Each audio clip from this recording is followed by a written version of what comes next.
কি হবে সেটা তো আমি জানি না, তবে আমি গণতন্ত্রে বিশ্বাস করি।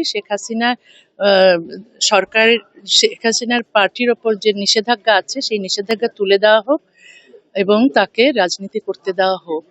এই নিষেধাজ্ঞা উঠে যাক এবং মানে সব রাজনৈতিক দলই রাজনীতি করার অধিকার পাক এবং শেখ হাসিনা ফিরে যান, এটা আমি চাই। তবে ধর্মীয় রাজনীতির বিপক্ষে আমি। ধর্মভিত্তিক রাজনীতি এটা সত্যিকারের মানে ভালো রাজনীতি নয়, কারণ এই রাজনীতি অলওয়েজ নারী বিদ্বেষী রাজনীতি। সুতরাং জামাতে ইসলামীর রাজনীতি যদি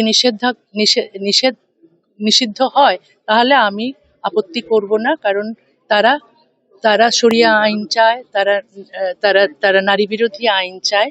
তারা যদি ক্ষমতায় আসে, তারা যদি রাজনীতি করার অধিকার পায়, তাহলে সংখ্যালঘুদের কোনো অধিকার থাকবে না বাঁচার, কোনো নারীর কোনো অধিকার থাকবে না। সমান অধিকার তো পাবেই না, ন্যূনতম অধিকারও তারা পাবে। দেশে ফেরার পরিকল্পনা আছে? দেশে ফেরা আমার তো পরিকল্পনা সারাক্ষণই থাকে, কিন্তু আমাকে তো ফিরতে দেয় না। না, বেগম রোকেয়া, কি বলবেন এই বিষয়টা নিয়ে? আমি বলেছি তো যে তাকে বেগম রোকেয়া 1932 সালে যখন মারা যান, কলকাতার মুসলিম মৌলবাদীরা তাকে জায়গা দেয়নি, কবর দিতে দেয়নি, কারণ উনি নারীবাদী লেখিকা ছিলেন। তিনি মৌলবাদের বিরুদ্ধে সংগ্রাম করেছেন, তিনি নারী শিক্ষার পক্ষে সংগ্রাম করেছেন, স্কুল করেছেন।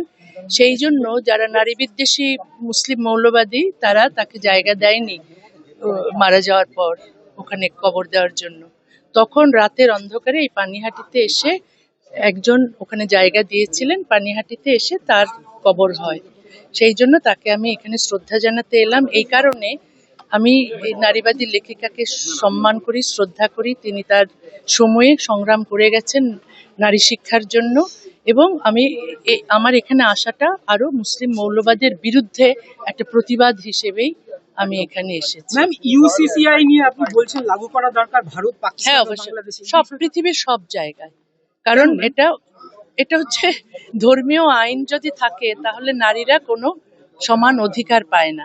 সেই জন্য সমান অধিকারের ভিত্তিতে যেন অভিন্ন দেওয়ানি বিধি আইনটা হয়, তাহলে যে ধর্মীয় আইনের কারণে যেখানে মেয়েরা সমান অধিকার পাচ্ছে না সেখানে অভিন্ন দেওয়ানি বিধি হলে সমস্ত উপমহাদেশে নারীরা সমান অধিকার পাবে। বাংলাদেশে হিন্দু নারীরাও কিন্তু ধর্মীয় আইনে আছে, ধর্মীয় আইনের অধীনে সেখানেও তারা কিন্তু সমান অধিকার পায় না, উত্তরাধিকার পায় না।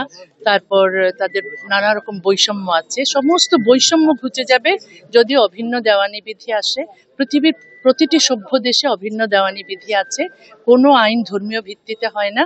সমস্ত পারিবারিক বা এই ব্যক্তিগত আইনগুলো মানে ধর্মীয় আইন নেই ওখানে সমানাধিকারের ভিত্তিতে আইন আছে।